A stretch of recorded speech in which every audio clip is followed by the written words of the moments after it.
about the back exercise. It's more popular in the yoga setting, but it's still beneficial and still considered an exercise. Today we're going to talk about the cat and cow exercise, actually.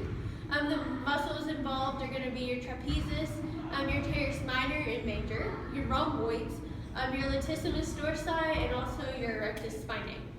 Those are some major muscles in the back that are targeted in the cat and cow. When you do your cat and cow, it's important to get the form correct. It's also important to breathe correctly. You want to inhale and exhale smoothly and with the same distance apart. So I'm going to get on my mat here. This is something you don't have to have a gym for. You can do this at home, right in your living room, bedroom, wherever. So you're going to get on your mat. You're going to start on your knees with your feet out, with your toes on the ground. You don't want to have the top of your foot down, toes down, hands out, straight from your shoulders. Arms and legs are going to be shoulder width apart.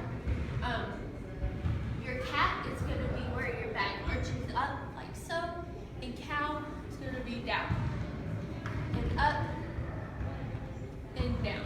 And when you do this, you want to make sure that you hold the pose for a few seconds just to really get the stretch and really get the flexion and extension of those muscles going. So, thank you.